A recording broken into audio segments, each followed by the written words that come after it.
G'day there guys, and welcome back to another episode of r/Am I the Arsehole? Let's go. Am I the arsehole for telling a student I don't care? I teach 7th grade at a Catholic school. I don't teach all their classes, but I do teach math, religion, English, and social studies to my class. I have this student that I'll call Chrissy. She is a handful. She's a smart girl and usually does well on tests, but she is extremely dramatic. I have been having a lot of issues with her when it comes to late assignments. I do accept late work, but 10% is taken off each day late until they fail the assignment. Obviously, there are certain circumstances that students can turn in late assignments without penalty. Chrissy has been turning in assignments late all year and going on some sob story about why she couldn't get it done on time. I have been giving her full credit, but every time my patience is getting thinner. It's her grandma is sick, so she was visiting in the hospital. Her dog ran away, and she was out all day looking. Her uncle is sick in the hospital, her mum got stuck at work, so she had to spend all day babysitting her siblings, her dad got mad at her, which sparked an anxiety attack, and she couldn't do the homework. You get the picture. These are all excuses that she's used. There's even more. I feel bad as I think she's getting a lot more leeway than the other students. Today we had a pop quiz on a reading assignment from last week. This is a normal thing that we do on Mondays to test who read last week. After the quiz, Chrissy came up to my desk as the rest of the kids head to another class. So the grandma of her best friend growing up passed away. She was having a very rough time, so Chrissy basically spent the entire week with her after school and just couldn't get the reading done. She admitted to probably flunking the pop quiz and wanted to retake it later in the week. I looked at Chrissy, sighed, and just said, "Chrissy, I don't care. You do this all the time. It's not fair to the other students. You have to find a way to get your work done. The excuses are not going to work anymore." She started to tear up and plead with me. I told her if she's really having these serious issues so frequently, we can have her parents come in for a meeting to figure out what we can do. She insisted that wasn't necessary and she can't get her parents involved. I told her that's her only option. Either she gets the work done on time, or we sit down with her parents. She left the room while yelling that people like me are the reason her generation has so many mental health problems because we don't understand their struggle. Am I the asshole for how I handled this? I really think I did the best I could. Now in the comments, not the asshole. I was ready to throw you out being an arsehole, but what you said to her needed to be said. She doesn't want to get her parents involved because she knows she's wrong. OP replies, "That's where my head is. If there's a serious issue here, I'm not sure why she doesn't want her parents involved. You should probably reach out to the parents anyway. You never know what's going on at home. I don't believe all the stories she told you, but she might be overwhelmed with life and her parents don't know." OP says, "I think I will." Teacher here as well. I would have called home when she gave the first excuse for a well-being check. This way you can confirm whether or not something happened, keep the parents in the loop, and guide them in the requirements of the school and helping Chrissy manage her time in an effective manner. This will also help when it comes to report cards because you don't want parents asking why she's failed, only for them to ask why they weren't notified when she wasn't completing assessments. This is the way. Either the child is in a crisis, or the child is full of excuses and nonsense. Calling the parents for a talk and a check-in is the first step to sorting out which one it is and how to move forward. Not the arsehole, by the way. Or having an honest conversation with the student to say, "I cannot keep accepting undocumented excuses. I care, and I want you to be successful. How can we work toward that?" 7th grade is like 13 years old? Something like that? Anecdote, take it or leave it, when I was in the 6th grade, my mum died. 7th grade is a blur in my mind. My dad couldn't do anything at home, we were neglected and abused, and I had no idea. I didn't know why I was turning in assignments late or missed my dentist appointments or stopped practicing piano. Whenever the teachers would approach my lack of duty and commitment, I had an excuse. I knew they were lies. The real reason I thought was that I was a bad person. I would rather lie and say my dog ate my piano than to admit that I never felt like practicing. After therapy, I now know I didn't feel like playing the piano anymore because my mother was the one who got me interested in it. I'd rather lie and say I forgot to turn in my assignment because really, I didn't hear when they were due, so I'm a bad student because I was so incredibly dissociated because of trauma. You're right to be frustrated. You are right to care about how this looks like special treatment to the other kids. But as a teacher, you do know that some kids do need special treatment. That's a fact of life. We don't all get the same childhood experience. She doesn't have a personal vendetta against you, I promise. She isn't a criminal mastermind. It is effort to come up with so many excuses to cover up something that honestly makes you look really bad. You have to admit at some point, this is her best. You expecting your timelines to be met is normal and part of real life, but she will continue to struggle long after your class. You don't have to make accommodations for her, but I will say, if you do, she will remember it fondly for the rest of her life. I clearly remember every mentor that made any accommodation for me in my situation. They are my most treasured memories. You're the asshole. I also teach 7th grade, and you 100% crossed a line. You should have seen warning signs left, right, and center weeks ago if this was a constant issue. Those parents should have been contacted and brought in weeks ago. You should have reported a possible issue to the school counselor/psychologist so she can get some support. You are the adult and control the situation. You are meant to provide support and help. One of the very first things we learn as a teacher is that the home environment can negatively affect behaviors and classroom performance. I understand, the profession is exhausting and we have loads dumped on us, but that is no excuse to dismiss a student and expect them to have all the solutions. If you are burnt out, then contact those I suggested above for some support. Back up to the post, edit. Wow, I didn't anticipate this to blow up. I'll try to answer as many comments as I can when I'm free. I don't want to comment this 100 times, so I'll add it here. I'm seeing the community seems to be split on the reason of why Chrissy doesn't want her parents called. Personally, I am of the opinion that this is because she is lying, not because she's abused at home. Edit/update, thanks to a lot of your suggestions, I called her mum today at lunch. I actually just got off the phone with them. According to them, they actually did have an issue with an uncle being in the hospital, but the other ones are false. She figured Chrissy was on top of all her work, since that is what she told them. From now on, Mum and Dad are promising to be more involved when it comes to getting her work done. Problem solved. Thanks, everyone. Am I the asshole for moving out, taking all my stuff, and not telling my roommates? I am 19 female and live with 3 other girls, 19 to 20, in an apartment on campus. Since it's an apartment on campus, it's a 2-bedroom with 4 people, so everyone shares a room. I share a room with B, C, and D also share a room. Between me and D, we furnished the whole apartment. I want to acknowledge that I am the bitchy roommate. I call everyone out on money, food, and cleaning.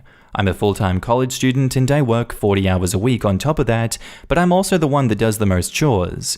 Since I'm the only one with a job, my roommates expect me to buy everything for the place. Toilet paper, garbage bags, etc., and they get mad that I ask them to pay me their share of.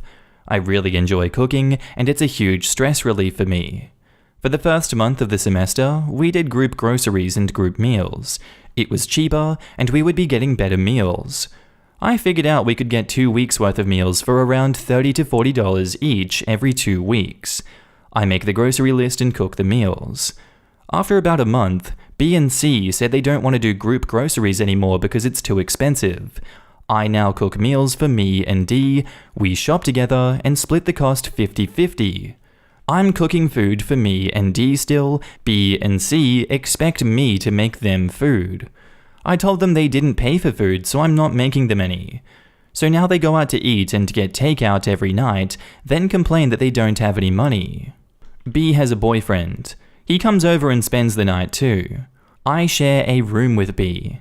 I've asked her to let me know before he comes over. She did for a month, but now she tells no one. He comes over and takes naps in her bed when she's not in the room and I'm trying to do homework. I've asked her not to have him spend the night if I'm intoxicated due to trauma. I woke up after drinking and he was in the room asleep without her. So I did not fall back asleep and was not happy. He comes over all the time now, and she doesn't let us know. I'll jump in the shower in the morning when I walk back to my room in just a towel, and he'll be sitting on her bed while I try to get dressed. I'm in therapy, and because of the pandemic, it's virtual, so I do it from my own room. I can't help it if there is people home, but I've recently figured out that they've been listening to my therapy sessions. I'll talk about things in that session that I don't talk about with anyone else, but somehow C and B will bring it up later that night if it's something about the apartment and them. When I move out, they will have absolutely nothing in the apartment.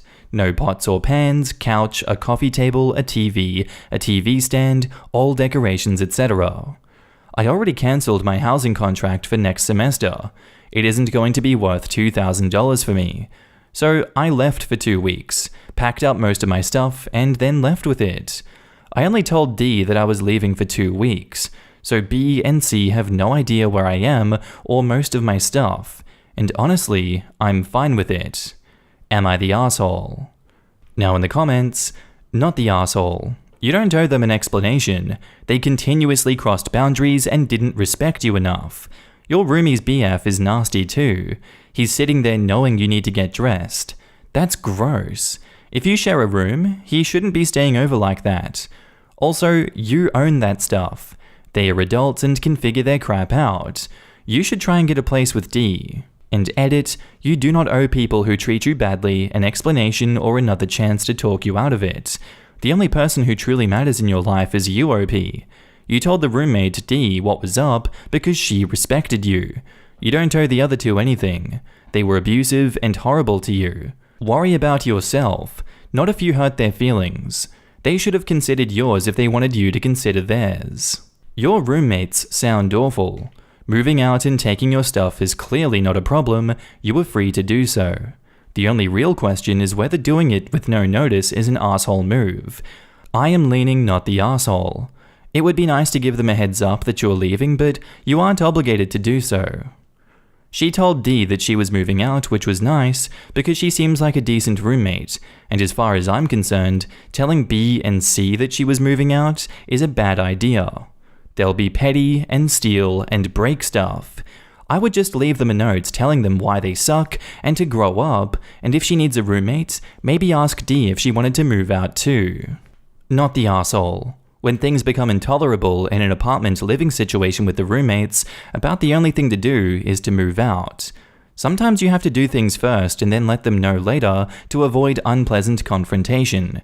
They have shown that they will change their behavior for a short time, but end up going back to their old patterns. De facto moving in a boyfriend into a shared bedroom is an absolute asshole move. Your bedroom is an environment that you were supposed to be safe in. Instead, you need to figure out how to change while the boyfriend sleeps in the room. Totally unacceptable. Back up to the post, there is an edit. I have told D that I am not coming back for the second semester. Everything that she paid for and bought is hers. I'm leaving her stuff alone, and that includes some of the stuff that we split the cost on. B and C have since decided to give me the silent treatment and have not talked to me for a week. I have my big furniture pieces and everything in the kitchen left there for me to grab over Thanksgiving break when no one is there. Otherwise, I have nothing else still there. I have talked to D about moving out and getting a place with me, and she isn't interested with moving into a house this year since she's from out of state. The apartment is through college housing, there is no rent to worry about for them to pay, a new random person will be placed into the apartment. The cost of living for them will not change. And now onto the update. I have successfully moved out of the college apartment, and I moved back in with my parents while I finish out this semester before getting into a house. My ex-roommates B and C have basically cut all contact with me. Me, B, C, and D tried to set up a time to talk about everything. B and C showed no interest and refused. I even went back to the apartment to try to help D with stuff because me and her are remaining friends. She understands why I'm leaving and isn't holding a grudge against me. When I went back, B and C locked themselves into the room that C and I shared. They were talking loudly, on purpose, so that I could hear them. B says, "We should go talk to her. I feel bad." C says, "I don't really care. She's a cow for taking everything." The two laugh and then stayed in the locked room until I left. They said nothing to me the whole time. I took everything of mine, only leaving them with the university-supplied furniture. No more nice furniture, nothing to cook with, no decorations, nothing in the bathroom, etc.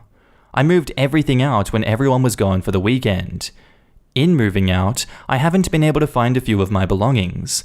In the end, the total amount for how much I'm missing is about $40. D has no idea where it is or how it went missing. B and C have completely cut off contact with me. They've blocked me on social media and left our group chats. From D, I found out that B and C will be moving out as well and into a dorm with just the two of them. C moved into the room with B for the time being, so now D has her own room. B still hasn't seemed to grasp the concept that she's the reason that I'm leaving more than anything. She's still bringing her boyfriend over almost every day and isn't asking. She is telling D instead of asking. D has told her no, he can't come over a few times, and she still tries to sneak him in. This ends in D yelling at her and then fighting, resulting in B locking herself in the room to pout. D wants to get the RAs involved, and I keep telling her to, but she hasn't yet. Me, C, and D were part of a friend group of 6 from freshman year. I talked to them and leaned on them for support, and they all agree that C and B are way out of line, formally kicking C out of the group. She has been removed from our group chats along with other social media. I definitely feel as though that's my fault, but I don't feel bad about it. C showed her true colors and made her own fate. Edit. My ex-roommates are not financially responsible for any type of rent since it's a contract with our college. The cost is paid in tuition. Am I the asshole for yelling at my son to stop taking my crap? I, 35 female, have a son, 12 male, who's getting on my nerves. Last year I bought these super comfortable rainbow sandals to wear around the house, as we have called tiles, and it took me over a month to break into them. They are these flip-flops that are tied at first around the strap, but after wearing them for a while, your feet imprint into the leather and they become really comfortable. Once I broke into them, my son started trying them on. He liked them and started wearing them frequently. I offered to buy him a pair, but he refused. He likes mine and would only wear mine. At first I didn't care too much, so I bought another pair for myself and moved on. A few more months go by and he abandons them and takes my new pair. At this point I'm furious because I can't even wear my old pair since he stretched them out. I confronted him and sort of yelled at him. They're expensive and this was getting annoying. He said that I'm being favoring towards his sister because I let her wear them, even though she barely ever wears them herself and doesn't stretch them out. I don't understand why he has to wear mine. Am I the asshole? And edit, just to clear it up, no, my daughter does not always wear my flip-flops. She wears them only occasionally, like once a month, when she's trying to match them with her outfits. My son was wearing them like daily. Now in the comments, not the asshole. Don't let your son manipulate you. You are the parent here. You gave him your first pair, even offered to buy him his own. He needs to learn that he can't just take crap that doesn't belong to him. Explain that her feet are smaller than yours so it doesn't ruin your shoes when she does it, but then make a rule that no one takes your stuff. Equal, and then he has nothing to complain about. Not the asshole. I'd have agreed with you for just the title of your post, lol. Mum of 14 and 11-year-old boys, my 14-year-old drives me bonkers and must have been put on this earth to test me for sainthood, which I am failing the test spectacularly. Yeah, it isn't good to yell blah blah. Why in the world is he wearing the new pair? Does he even have a reason? Or is he like mine and just trying to drive you crazy? Or is it a convenience thing? Yours are there and he's just too lazy to go find the others. I'm gonna resort to petty parenting. Does he have a favorite article of clothing? Can you wear it? Lol. Sorry I'm no help. Not the asshole since he stretches them and you let him have the old pair. I'd talk to him and ask why he's insistent on taking them again. And what is a reasonable solution to him that you can comfortably wear a pair without him continually stretching them out? Is he willing to do chores in exchange for this constant cycle of you buying them, making them comfortable, and then him taking them? And now to the update. You guys told me that I took the wrong approach by yelling, and I did feel bad, so we did talk about it. I went to his room and asked him why he was adamant about wearing them and not his own, and I asked him why he couldn't wear the ones that I already gave him and why he went for my new ones instead. I was calm and didn't have any aggression. I was just curious to know, since many of you said that it may be indicative of something deeper. He wasn't really responsive at first. He was just sticking to his phone and wouldn't look up. Eventually, he opened up and said that he just liked how they felt, and he liked how soft they were from me having worn them for so long, and he said they were aesthetically pleasing. I told him that my old ones I gave him were also broken in, and that they were identical. After all, I wore them around the house for months, but he said he liked how they felt when they were fresh from me having worn them. I told him this was going to be wasteful, and we came to an agreement that he would stick to my older ones again. Towards the end, I slipped the question if he wore them because he wanted to feel closer to me. He cringed and said that that was ridiculous, but the look on his face told me otherwise. The reason I bring this up is because many of you said that he might have been subconsciously trying to bond with me. To give context, I used to work until a few years ago, and I've since been much more involved with him. I never thought that he might be trying to be closer to me, but now I see it and I wholeheartedly invite it. Plus, I think it's adorable, seeing him wear the flip-flops that I've prepared for him, and he's been so much more open to me. It also seems like this is much more common than I previously thought, so my message to you guys is to be more receptive of your kids' implicit messages, because they honestly may be telling you something. And now in the comments, it's great that you've had a nice chat about it, and you're welcome to your kids nicking your stuff, the pretty standard preteen/teen move. My 20-year-old daughter was the one nicking off with my stuff, but the rather interesting and delightful thing is when she feels she's grown out of stuff, she gifts it to our 13-year-old daughter, a lovely way they bond together. Oh yes, and the perfume the 20-year-old would nick, well, lo and behold, for little Miss's 13th birthday, she bought her the exact same perfume.